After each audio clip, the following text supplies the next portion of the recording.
Hey guys, so I'm going to make a third video for our stockpiling segment. This one is going to be called where to put your stockpile. And the last video I was touching on your size of stockpiling and what you're going to stockpile and what your family needs are. So I'm going to talk a little bit about the size of your stockpile, and that's definitely going to decipher or tell you where you can put your stockpile at.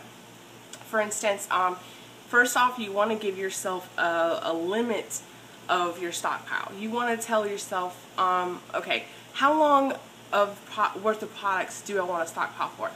Do I want to stockpile for the next 3 to 4 months, basically? Do I want to have enough products going to last us for 3 to 4 months? Do I want to stockpile for have enough product to last us for the next year, 2 years, 3 years? Okay, so you want to give yourself a limit. You don't want to go over that limit. So basically, because you don't want it to be like kind of hoarding. So give yourself a limit. Stick with that limit. I want to stockpile for no more than 1.5 years of products, or I want to stockpile for no more than 6 months of products. Okay, and especially if you have a small home, that'll help tell you exactly what you can stockpile, how long you can stockpile for. Okay, so if you have a small home, then you probably won't be able to stockpile items for enough product that'll cover you guys for like 2 or 3 years. You see what I'm saying? You won't have enough space if you have a small home.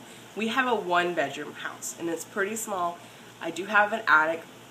There's not a whole lot of room up there, but I did show you guys my non-food product stockpile. It was a closet.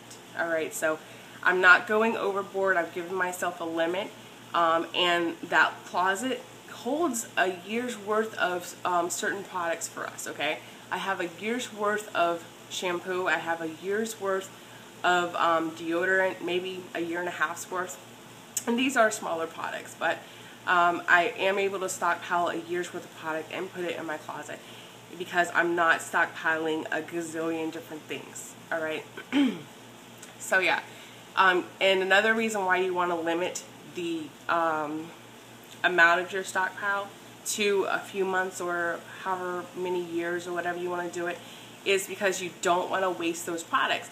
If, for instance, you don't set a limit for yourself and you can only house or you can only use a smaller portion of the amount that you've been stockpiling, those products are going to go to waste, and you're being wasteful. You're not conserving these items, you're not utilizing these items, you're wasting money in the long sense. So definitely make yourself a limit on what you're going to do. And so another thing is your 1 year stockpile might be my 3 or 4 year stockpile. Okay, so you're going to need to base that on your family size. And what I mean about that is, for me, we have a small 1-bedroom house, and the only adults are myself and my husband, and we have 2 pets. But so it's just 2 of us, right? So we don't have to stockpile for children, for other adults who might live in the family. Okay, so that's what cuts down on the size of our stockpile, right? So you see, if you ever watch extreme couponing on TLC, or if you go on YouTube and look at other people's stockpiles, and they take up like 6 bedrooms and a garage and the attic and the basement and whatever. Hopefully these guys have a tremendously huge family that are living in the house and that are going to utilize these products. Some people who I've seen videos for, it's just 2 people and their entire house is full of products, and I know it's nice to be able to have these products for free or for cheap, and some people get a little bit of a coupon high whenever they bring home truckloads of stuff for free or for cheap. But you really have to think rationally about that. What is the size of your family, and what are you realistically going to be able to use out of what you bring home? So yeah, so your large family may be able to have a year's worth of product, and that would like completely cover your entire basement or whatever. It depends on what you're stockpiling on, and that might cover my small family for a few years if it didn't expire by then. So yeah, definitely be realistic. If you have a small home, you don't want to start hoarding products. You don't want it to get in the way of your walkways and stuff like that. If you show off your stockpile, so if you show off your stockpile, you want people to say, wow. You don't want them to go and sign you up for the hoarder show, okay? So if people are not saying, wow, teach me how you do this, then, and they're like, oh my gosh, what are you doing to your home? Then you might need to tone it back a little bit. So yeah. And like I said, if you have a small home, or if you have a large home, even if you're stocking a lot of product and it's just getting in the way, I mean, you could cause hazards for your family by doing that.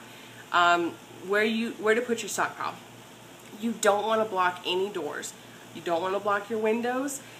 This could be a fire hazard. You don't want to fill up your hallways. You want it to be able to, if you have some sort of Mother Nature crisis, or like hurricane, tornado, a flood, a fire, house fire, you want your family to be able to get to their safe spot as soon as possible, right? You don't want to have to be climbing over products, or especially if you have someone in a wheelchair or anything like that. You don't want to have to take 2 hours to clean out your hallway to pull someone through, your hallway. You want easy access to where you need to go. All right. So you also don't want to keep flammable products near a heating or fire source, and you don't want to put paper products under your water pipes in your basements. I mean, some people experience flooding, and you would waste your product if you bust a pipe and you have a year's worth of toilet paper and tissue paper and paper towels, and then all of a sudden it's saturated, it's soaked, and it's completely wasted. So yeah, find a designated place in your home that is not going to get in the way, that is going to be probably out of sight, out of mind, and it's not going to cause a hazard to your family. So yeah. So hopefully you learned a little bit from this video, and I'll come back with a part 4. See you guys later. Bye.